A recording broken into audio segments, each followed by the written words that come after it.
Hola chicos, buenas tardes.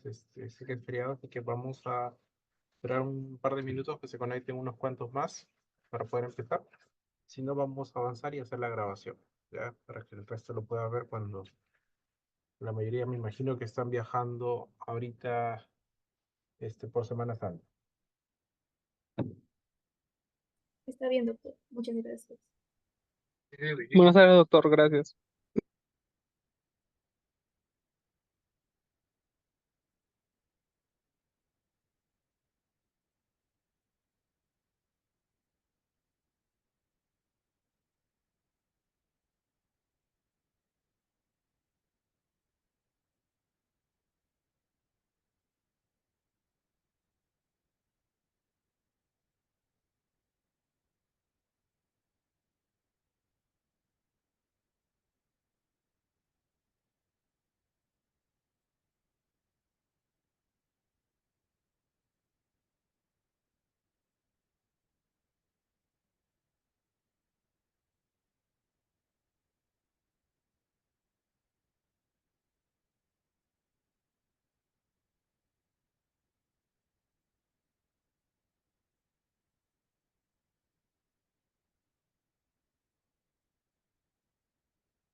Ok chicos, creo que no se va a conectar nadie más, así que vamos a hacer rápidamente este tema. Igual le dicen a sus compañeros que pueden revisar la grabación.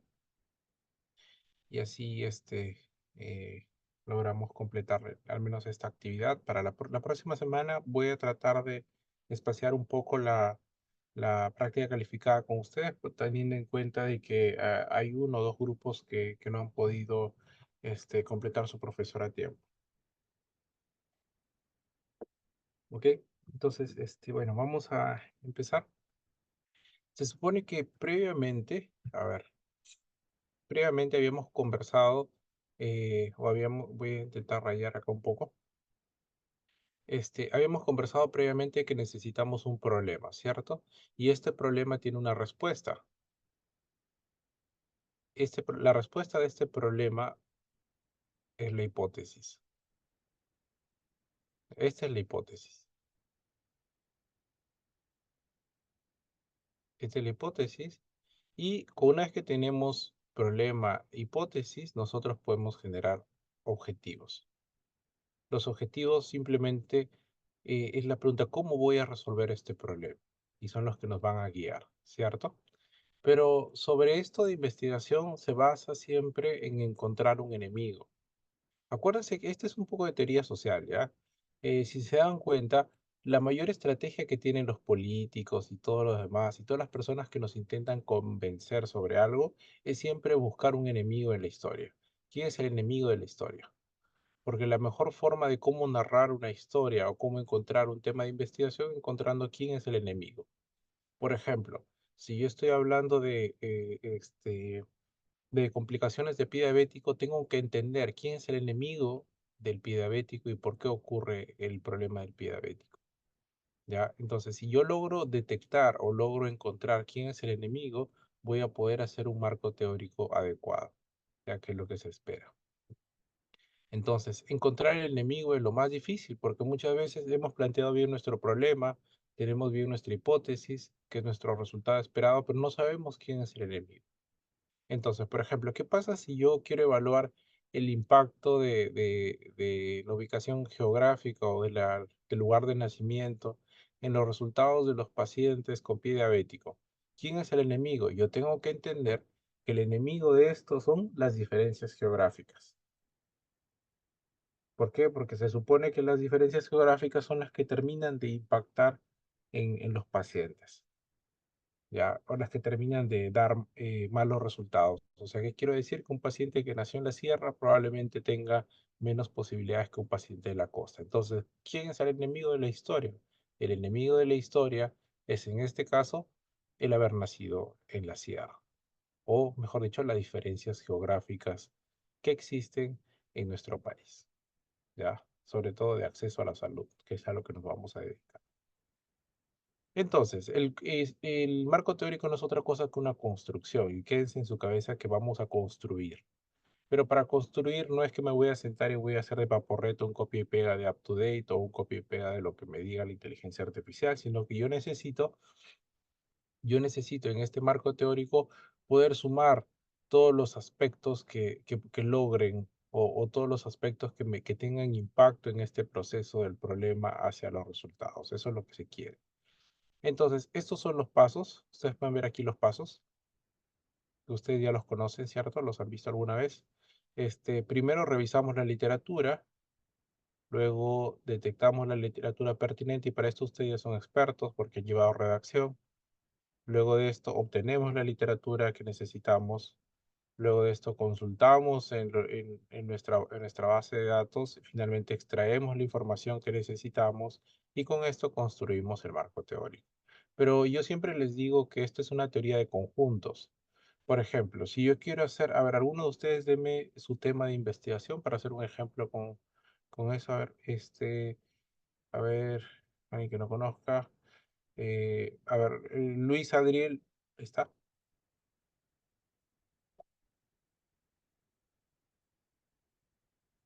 O Kathleen Michelle Osorio,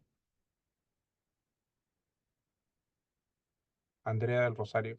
Alguien, a ver, chicos. Doctor, Sí, a ver, Andrea, cuéntame, ¿cuál es tu tema de investigación? factores de riesgo asociados a embarazo ectópico. ¿Hay algún factor asociado que específicamente te quieras dedicar? Ah,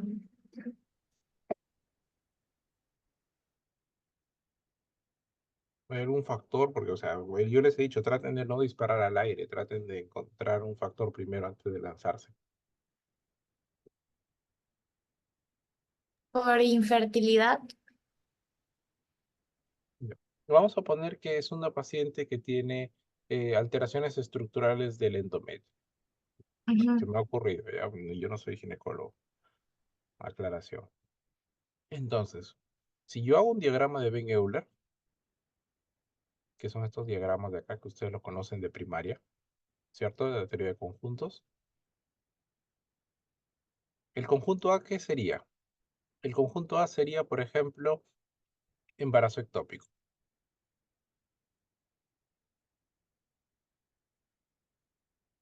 El conjunto B, ¿qué sería? Sería, por ejemplo, alteraciones estructurales, sinequias del endometrio, etcétera. Alteraciones estructurales del útero. Alteraciones del endometrio, voy a poner acá. Y como son factores de riesgo, tendría que preguntarme estudios que involucren factores de riesgo.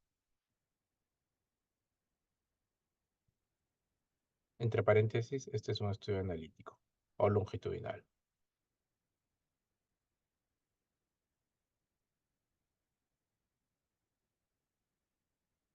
Ok.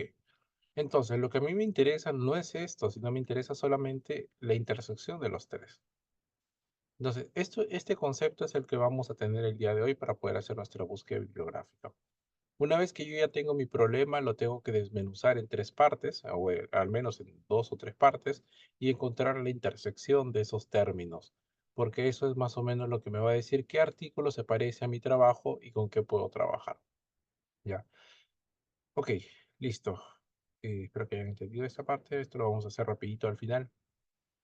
Eh, este es un poco que yo creo que ustedes lo pueden leer porque, a ver, esta parte de acá para mí simplemente son las ventajas, las funciones, ya para qué sirve un marco teórico, ¿no? Que ustedes saben, el marco teórico no se enseña con teoría, se enseña haciéndolo principalmente.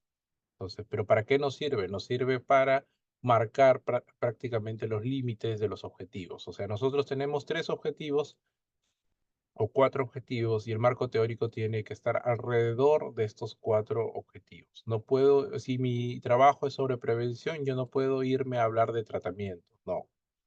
Si mi trabajo es sobre, por ejemplo, en su caso, embarazo ectópico y factores de riesgo, yo no puedo hablar sobre complicaciones del embarazo ectópico porque esto ya salió del tema, ¿ya? Ojo, para que tengan en cuenta.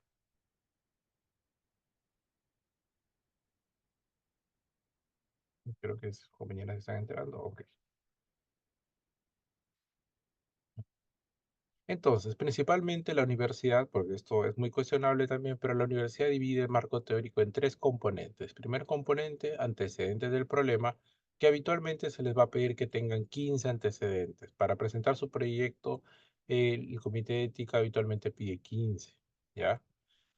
Por ahí he visto que les deja pasar con 12, ¿ya? Pero si ponen menos de 10, definitivamente les va a observar y va a decir que su trabajo no tiene adecuada cantidad de antecedentes.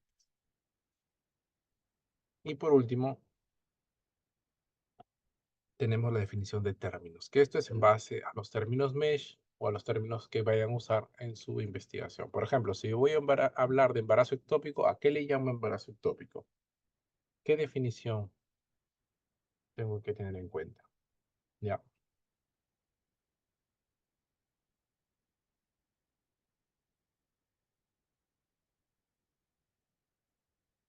ok,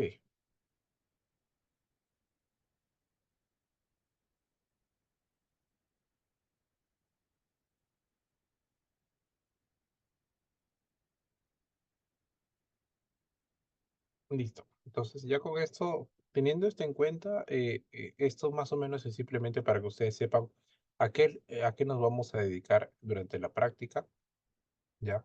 Este, pero les voy a dar un concepto general para todos. ¿De dónde tengo que sacar los antecedentes? Principalmente de literatura en inglés, ¿ya? ¿De dónde? De PubMed. Pueden usar Google Scholar, también se puede usar Google Scholar. Puede usar Web of Science también, pero principalmente usamos PubMed, ¿ya? PubMed es nuestro señor, ¿ya? A él tenemos que rendirle todo. Todo en medicina está basado en PubMed. Ustedes tienen acceso a Scopus, también pueden usar Scopus.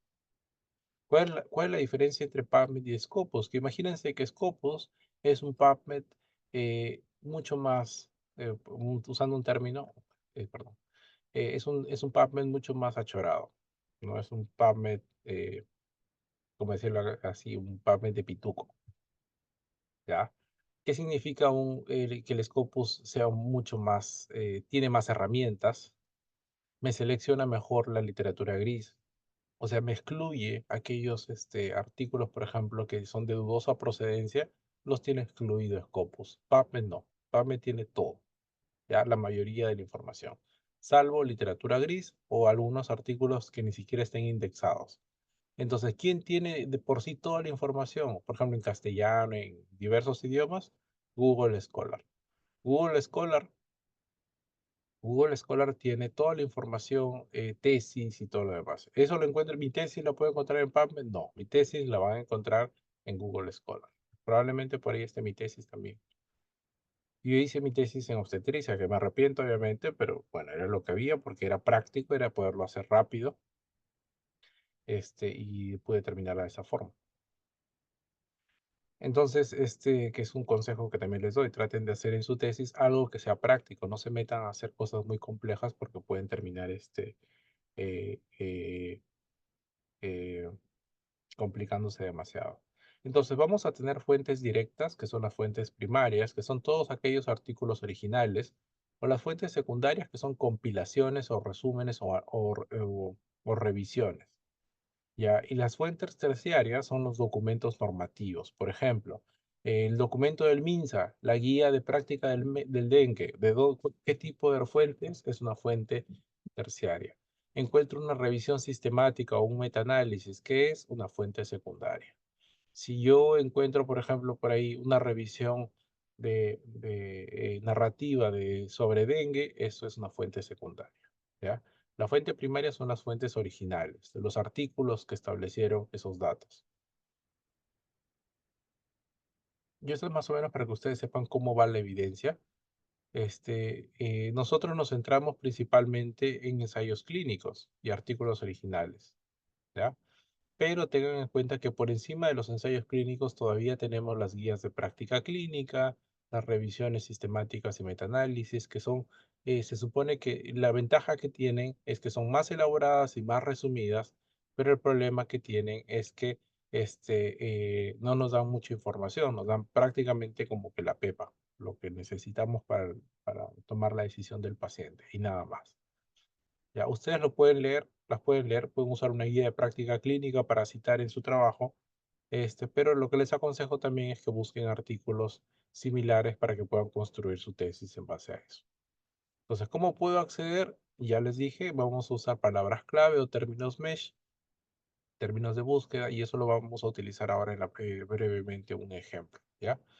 Entonces, ¿cómo se presenta? Habitualmente se presentan en orden cronológico. Por favor, no se coloca, a ver, acá tengo un ejemplo. Este, creo que lo hemos borrado. Sí. A ver, yo he visto muchas veces que colocan acá, el autor, fecha, título y todo lo demás. Evitemos esto, ¿ya? Tratemos de centrarnos principalmente en forma resumida entre el autor. Por ejemplo, yo puedo poner Enríquez en el año 2019 presentó su tesis que tenía el objetivo de tal cosa y encontró en 400 pacientes que había un 50% de depresión en pacientes con diabetes. Entonces, si se dan cuenta, no he copiado y pegado el abstract, no he copiado y pegado el resumen del paciente. Lo único que he hecho del estudio, simplemente he copiado lo que yo creo que es lo más importante de ese estudio. Ojo, no se trata de copiar y pegar el abstract, no hagan eso, por favor, ¿ya? Entonces, tratamos de organizar nuestros antecedentes de esta forma, vamos de más a menos y en orden cronológico también dentro de cada grupo. Entonces, primero vamos por los antecedentes mundiales, luego internacionales y luego locales.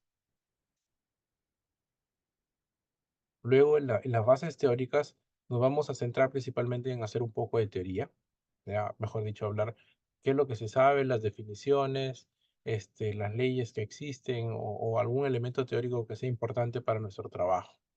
Pero teniendo en cuenta de que no nos vamos a ir por las ramas, ¿ya? Tenemos que explicar, sistematizar, predecir, ¿ya? Estas son las funciones que tienen las bases teóricas. ¿Y qué significa esto? Que, por ejemplo, yo tengo que imaginarme, por ejemplo, si voy a explicar eh, el suicidio, la tasa de suicidio o el riesgo de suicidio en estudiantes de medicina, tengo que hablar más o menos cuál es la definición, qué factores se conocen tras el riesgo de suicidio y tengo que predecir en qué población probablemente esté el riesgo de suicidio más elevado, de acuerdo a los estudios que ya existen. Entonces, esto es lo que hace la base teórica. Ya no se trata de que yo empiece copie y pegue nada más lo que está en UpToDate o lo que encuentre de alguna monografía, sino tengo que más o menos estructurar qué es lo que voy a colocar. Ok, luego mis recomendaciones y lo que se suele hacer para construir una base teórica es primero hacer un outline, que es como un borrador. Entonces, imagínense, abro una hoja de Word y escribo subtítulos. Por ejemplo, imagínense que yo quiero hacer sobre riesgo de suicidio en estudiantes de medicina. Pues mis bases teóricas van a ser, uno, el suicidio. ¿Qué es el suicidio? Dos, voy a hablar factores de riesgo conocidos para el suicidio. Conocidos.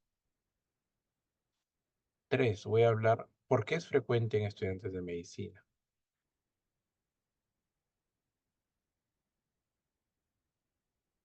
Cuatro, qué estrategias se toman o qué herramientas han utilizado para medir el suicidio en medicina. Mejor dicho, cómo se hace el diagnóstico o el reconocimiento de población de riesgo en medicina. ¿Ya? Entonces, esta es la estructura que estoy tomando para a construir mi base teórica. No estoy hablando de suicidio, factores de riesgo, diagnóstico, tratamiento, no. Estoy tratando de simplemente poner la definición, de repente un poco de epidemiología, factores de riesgo conocidos, qué es lo que se sabe sobre el suicidio. Ahora, hablar de los estudiantes de medicina, qué factores de riesgo de esto tienen los estudiantes de medicina y por qué los estudiantes de medicina están en riesgo. Y luego, finalmente, voy a colocar acá en la parte de cómo se hace el diagnóstico, cómo debo reconocer a los estudiantes. ¿Existe alguna herramienta validada? ¿Existe algún método? ¿Cuál es el método estándar para hacerlo? Entonces, como se dan cuenta, lo que he hecho es prácticamente dividir, es como dividir y conquistar. He dividido el tema en varios segmentos y en base a estos segmentos voy a construir mi base teórica. ¿Ok? A ver, entonces, estos son más o menos los pasos que hemos estado hablando, pero vamos a hacer un ejercicio, no se preocupen, algo rápido, utilizando esto, PubMed Mesh, con uno de ustedes para que quede grabado y sepan más o menos. Entonces, lo que debemos reconocer es que los términos Mesh son los términos que utiliza PubMed poder, para poder reconocer o para poder guardar todas las revistas científicas. Ya, entonces, cuando yo selecciono un término mesh, lo agrego acá al buscador y luego le pongo buscar y se supone que me aparecen todos aquellos artículos en el mundo que se han registrado con el término fiebre.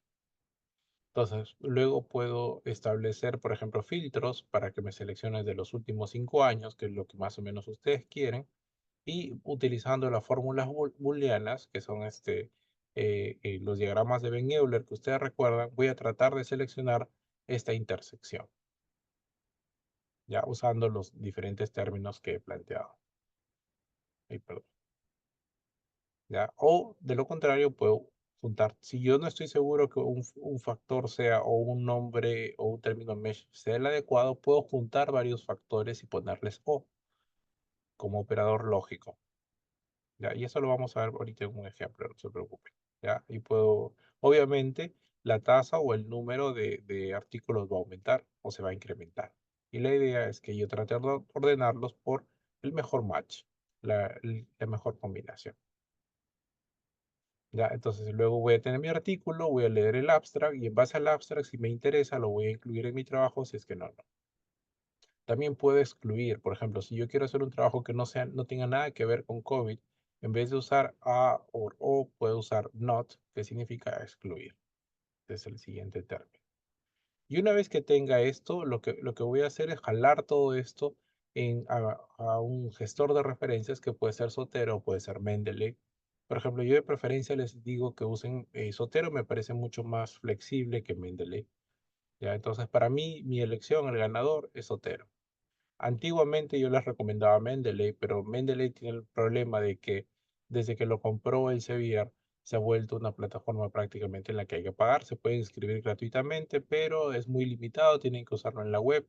Si no tienen internet, ya sea porque están en el aeropuerto o donde sea, no tienen Mendeley, no pueden acceder a sus referencias. Entonces, esos son los más usados, ¿ya? Entonces, vamos a hacer un ejercicio, luego vienen las normas de Vancouver. Esto le suelo preguntar yo en el examen, que las normas de Vancouver, por lo general, un tip son 6 autores, ¿sí? 6 autores, nombre del artículo, nombre abreviado de la revista, año, volumen y número y páginas. Ese es el estándar. Solamente pueden haber 6 autores con sus apellidos y las iniciales de los nombres. Si hay más de 6 autores, se pone et al, que significa y todo lo demás. Este es et al, está en latín, que significa y todo lo demás. O en castellano se suele colocar y colaboradores, ¿no? Pero usamos el término latino como referencia, ¿ya? Entonces, esto voy a pasar rápido y ahora vamos a hacer un ejercicio bastante rápido sobre esto.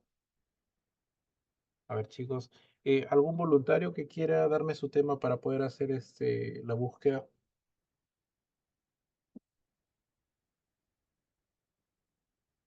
¿Algún voluntario que quiera para hacer la búsqueda con su trabajo? A ver, Danitza, me das la mano primero.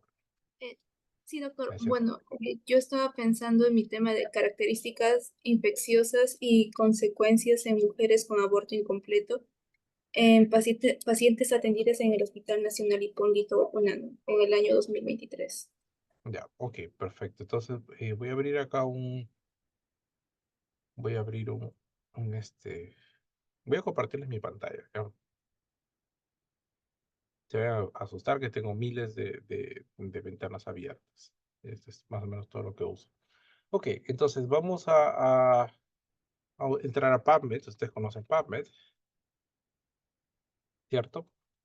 Pero acá en PubMed, lo primero que debo tener en cuenta antes de hacer esto, como les dije, hacer mi diagrama.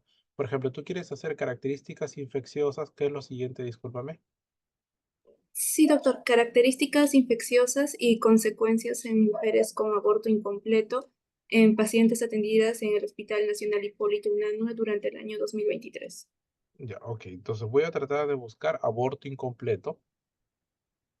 Y voy a tratar de buscar infecciones o complicaciones infecciosas, ¿sí? Y esto tiene que ser un estudio transversal para que yo pueda obtener esta intersección, ¿ya?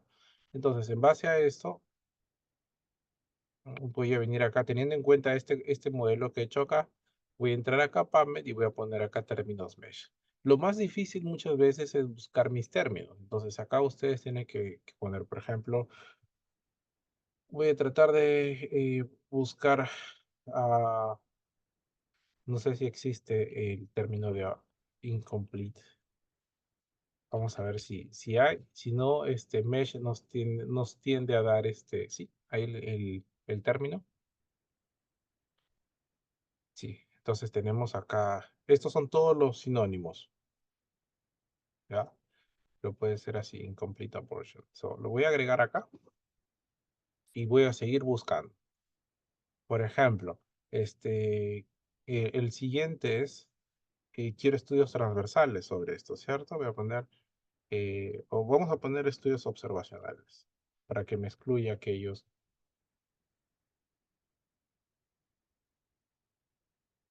Ya, entonces acá voy a agregar que sea todas las publicaciones que tengan un estudio observacional. ¿Qué quiere decir? Que no sean absolutamente nada de experimental. Ya, ahora, ¿qué otra cosa me dijiste? In- Eh, Complicaciones, ¿no? Sí, sí, doctor. Uno era características infecciosas y otro con consecuencias o, bueno, complicaciones. Vamos a buscar, he puesto dos cosas al azar para ver si es que encuentre algún término, pero voy a tratar de buscar acá, pregnancy, esta de acá, ¿cierto? Acá hay uno de acá que me dice pregnancy complication infectious, esta de acá. Ya, vamos a poner acá, agregar al, ya. Y teniendo en cuenta que acá hay otro, que es o complicaciones del embarazo, ¿cierto? Entonces tenemos acá, esta sería mi estrategia de búsqueda, que como te das cuenta, he unido aborto incompleto con estudios observacionales y con infecciones. Y ahora lo voy a poner en buscar. No me encuentra ninguno, significa que está muy exacta, así que lo que voy a tratar de eliminar, por ejemplo, aquello que me moleste más. Por ejemplo, lo que me molesta más puede ser esta última parte y me encuentra 6 resultados.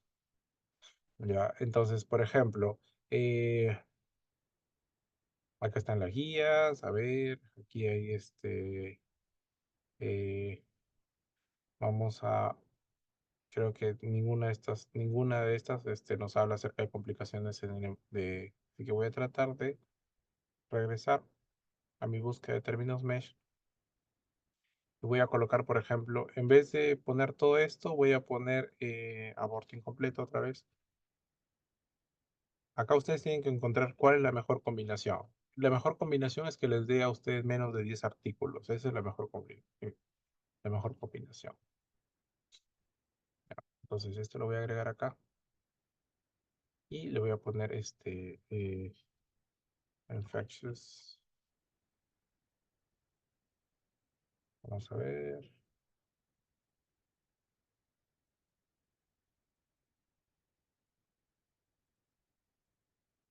Bueno, parece que puede ser este de acá. Vamos a agregarlo aquí.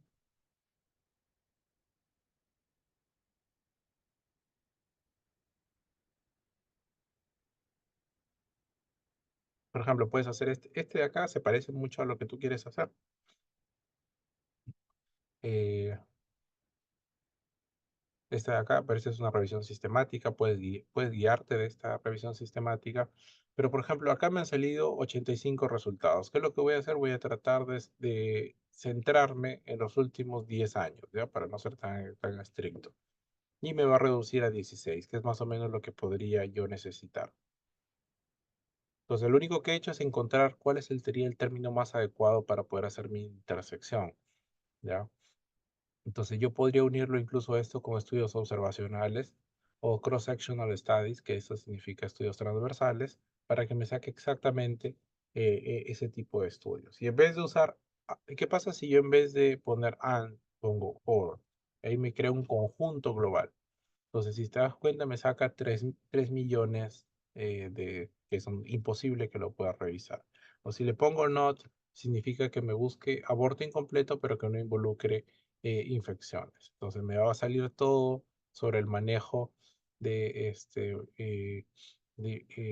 de pacientes con aborto incompleto que no involucre la parte de infección. Por eso es que esta parte de acá me interesa colocarle and porque es lo que me produce la intersección de ambas, ¿ya? Este, por ejemplo, acá hay las definiciones, por ejemplo, tus definiciones las puedes sacar de acá, ¿ya? Eh, este, eh, Acá hay una revisión sobre aborto, complicaciones relacionadas al aborto inducido, entonces puedes utilizar cualquiera de estas, supongamos ahora que yo he seleccionado con estas, quiero agregar un término más, como por ejemplo que sea y complicaciones. Como no es un término mesh, lo puedo agregar así nada más, pero yo no le coloco nada entre paréntesis ni comillas. Entonces, eso me reduce bastante. Ya, por ejemplo, complicaciones relacionadas al aborto inducido. Ya, antibiótico. Aquí hay varias cosas. Entonces, ¿qué es lo que yo puedo hacer? Yo tengo acá mi herramienta que se llama Mesh, perdón, eh, Sotero. ¿Dónde está mi Sotero? A ver. Vamos a extensions. No sé por qué no me aparece, creo que no me aparece cuando está,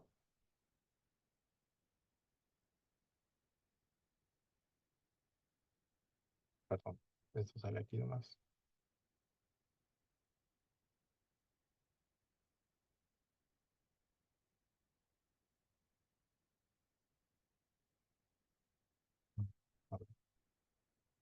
Ahora, ¿qué pasa si yo, por ejemplo, de estos 62 artículos me interesa me interesa me interesa, por ejemplo, este de acá?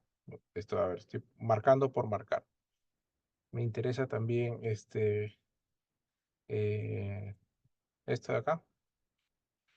Me interesa este de acá, que ese es de Argentina, que sería algo muy similar. Entonces, una vez que ya lo selecciono, yo puedo hacer clic acá. Perdón, vamos a ver si se cierra esto. Le he puesto en modo incógnito y sí, se cerró.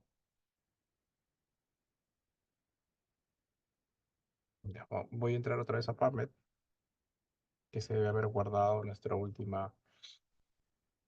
Cuando ustedes entran acá en avanzado, bueno, es que está en modo incógnito. Y en modo incógnito no se guarda el historial, pero habitualmente el historial se guarda acá. ¿Ya? Así que rápidamente vamos a hacer nuevamente la búsqueda. Voy a colocar acá términos mesh, abortion.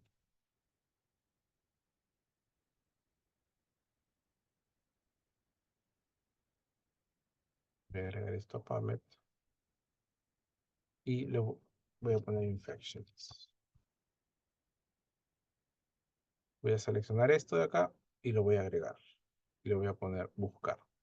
¿Cierto? Que era lo que finalmente y habíamos quedado, por ejemplo, que de estos voy a coger voy a seleccionar este también puede ser, a ver, al azar, ¿ya? Y este de Argentina y este de acá, ¿ya? Que son los que me interesan, los títulos que más o menos me interesan, ¿ya? Entonces son de estos 60 artículos, he seleccionado 4, entonces yo vengo a mi aplicación que es el plugin de Zotero. Yo he instalado previamente Zotero, ¿ya? Me dice que seleccione si estoy seguro qué artículos quiero pasar a Zotero. Y yo, por ejemplo, acá veo este de acá, también me interesa. Otro que me interese, a ver cuál sería. Este de acá que dice epidemiología. Bueno, ok, este también. Entonces le voy a poner ok. Entonces, ¿dónde me va a guardar? Acá yo tengo una carpeta en Zotero que previamente había estado manipulando, que es esta de acá, y está guardando directamente todos los artículos en Zotero. O sea, yo ni siquiera necesito pasarlos. ¿Ok? Entonces acá me los ha guardado. Y yo ahora abro mi Zotero, que es justo la carpeta que les dije que estaba revisando, y me doy cuenta que acá están todos ya en mi carpeta, ¿cierto? Estos 4 artículos. Y no solamente eso, sino que Zotero, por ejemplo, Zotero me empieza a buscar cuáles de ellos tienen PDF disponible y ya aparece aquí, como ustedes ven. Entonces yo abro acá esto directo y ya puedo ver acá incluso el artículo, sin necesidad de tener que descargarlo o tener que hacer todo lo demás. Entonces, esa es la ventaja. Entonces, ustedes crean su carpeta en Zotero, ponen sus artículos, los leen, porque este es como un lector de PDF también. Bueno, aquí les manda a descargar si es que no está el artículo. Pero la ventaja que tiene Zotero adicionalmente es que tiene un plugin que se puede instalar en Word. Ustedes lo instalan y, por ejemplo, yo estoy aquí. Y imagínense que esto es, a ver, este es un Word. Y que me interesa poner el primer, acá pongo mi definición. Definición. Vamos a poner acá definición. Vengo a la pestaña donde dice Zotero y le pongo agregar citación. Vancouver, selecciono Vancouver, le pongo OK. Y voy a poner el primer título que es postpartum. Postpartum. Y aquí me aparece. ¿Sí? Entonces le pongo acá Enter. Esto creo que ustedes ya lo conocen de redacción. Ya tengo la definición. Luego voy a poner factores de riesgo. Voy a poner otra vez acá, agregar citación de Zotero. Y voy a poner el segundo artículo que es comparison. Ya, ahí está, comparison of rates. Ya, listo. Le pongo Enter y ya está. Voy al tercero. Acá pongo epidemiología del aborto en Latinoamérica. Se supone que esto ustedes deben colocar oraciones de resumen, ¿no? Porque no han leído el artículo, lo que más le llame la atención y eso lo ponen. Entonces voy a poner acá, por ejemplo, incomplete abortion in Latin. Le pongo enter y ya está. Entonces, se dan cuenta que automáticamente ya tengo 3 artículos en mi marco teórico y que ahora simplemente cuando termine le coloco este clic que hice, hago clic aquí donde dice agregar bibliografía y se agregó mi bibliografía en formato Vancouver. Y acá simplemente le pongo bibliografía. Entonces, esa es una forma de cómo sistematizar la búsqueda bibliográfica. Yo no necesito estar revisando uno por uno, simplemente selecciono aquellos artículos que me parezcan que son adecuados de acuerdo a mi búsqueda, los paso a Zotero y una vez que los he pasado a Zotero, los empiezo a leer, hago un screening y voy construyendo mi marco teórico con ellos, ¿ok? Gracias, doctor.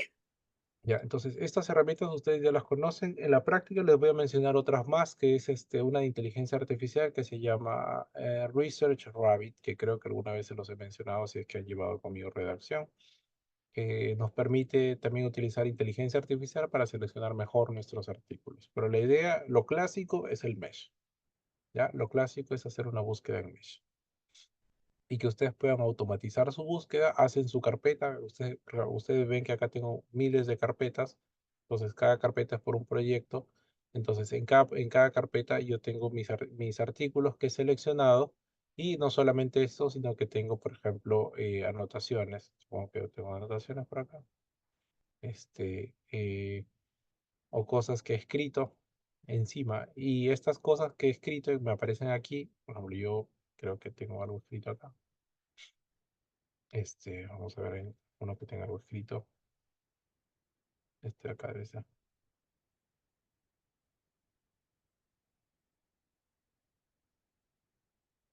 Yo le hago clic.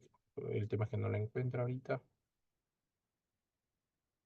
No, porque recién he hecho una actualización de mi computadora personal acá. Entonces no me deja encontrar los artículos. Esa es la desventaja que tiene Zotero, que no sincroniza. Entonces hay que usar una herramienta diferente para eso, que todavía no he instalado, que se llama Zotfile. Pero que eso les puedo enseñar otro día. ¿Ya? Ok, chicos, entonces la idea es que ustedes tengan su carpeta y con esta carpeta ustedes pueden entrar a sus notas. Acá estas son las notas, por eso les aparece acá un número 1, 1, 2, significa que hay 2 notas por cada uno de estos artículos. Y con estos artículos ustedes pueden construir su marco teórico, por ejemplo. Y al finalizar su redacción, ustedes colocan insertar bibliografía y tienen que aparecer todos. Entonces, eso es lo que vamos a hacer la próxima práctica. Le avisan a sus compañeros de mi grupo para que puedan revisar el video y con eso nosotros podemos completar ya lo que vamos a presentar en la práctica calificada número 1. ¿Ok? ¿Alguna pregunta, chicos? Sí, doctor, buenas tardes. Tenía la duda sobre el pasito que hizo dentro del Word. ¿Cómo pudo añadir el soteo dentro del Word, Ah, ya. del programa? Ujú. Ok, ok. A ver, voy a volverles a compartir. A ver, denme un segundo que justo tengo otra clase. Voy a ver si tengo que marcar su entrada. Igual ellos se demoran en entrar, así que no hay problema.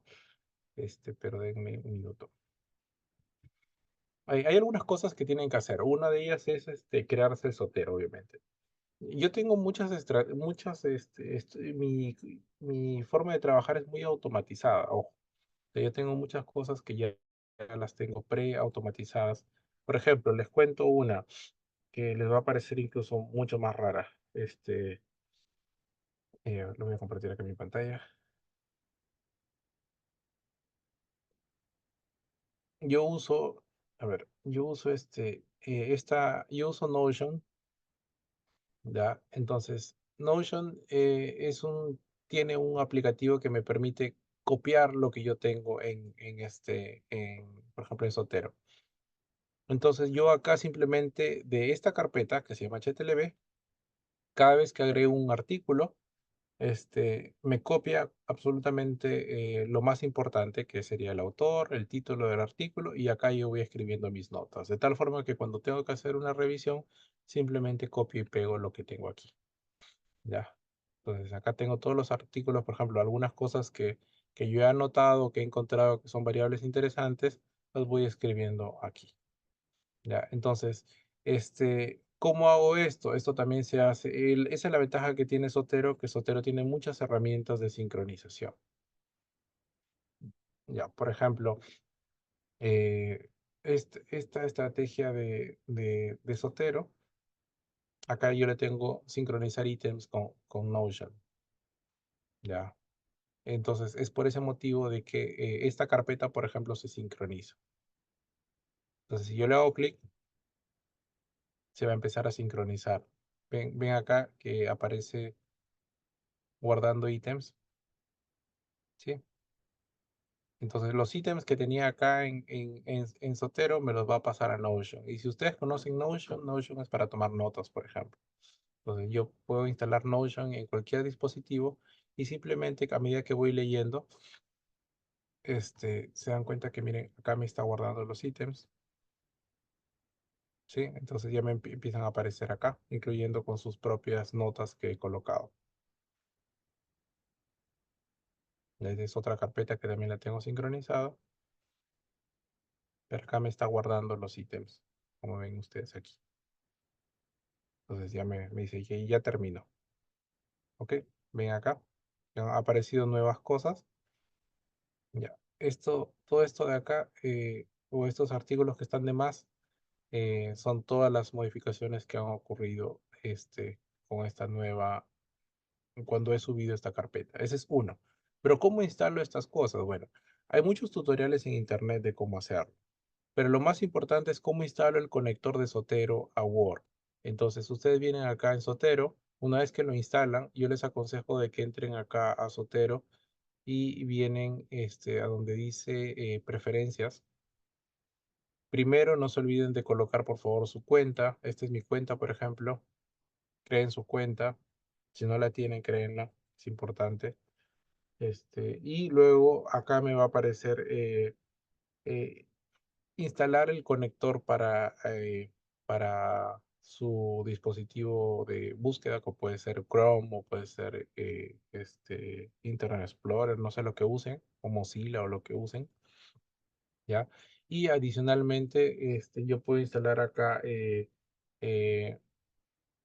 ustedes ponen acá en plugins, y acá les aparece la integración de Zotero a Windows para instalar. Entonces, ustedes lo ponen acá. Acá también lo puedo. Yo tengo Notero. Notero es la instalación o la integración de Zotero con Notion. Y también tengo para BibTeX, que es para LaTeX. LaTeX, les cuento que en el mundo no se usa Word, por si acaso, se usa LaTeX. Una forma mucho más plana de escribir, que ese es otro tema. Y Zotfile, que es para el manejo de los PDFs. Ya, esas son las herramientas que habitualmente ustedes deberían conocer, ¿no? Pero lo más importante es que sepan cómo funciona Zotero, que conozcan Notero, puede ser, la integración para Windows y las extensiones para que ustedes puedan agregarlo. Ustedes ponen acá agregar al browser. Entonces aquí me va a salir que ya lo tengo instalado. Por ejemplo, yo ya lo tengo instalado. Le pongo acá instalar, pero ahí me sale que ya está instalado, ¿cierto? ¿Y cómo me doy cuenta? Porque cuando le doy clic acá me aparece guardar en Zotero. Entonces yo puedo seleccionar todo un montón de artículos y mandarlos directamente a Zotero. Mendeley también tiene la misma opción, como se pueden dar cuenta. ¿Ya? Ok, chicos, entonces la idea es que así aprendan un poco a automatizar todo, ¿ya? Pero la investigación no tiene por qué ser tediosa, es tediosa porque no sabemos cómo hacerla. Ok, ya con eso nos estamos poniendo al día de la parte de referencias bibliográficas y ahora sí, yo voy a quedar con mi grupo adicionalmente para que recuperar un día, la práctica. Ok,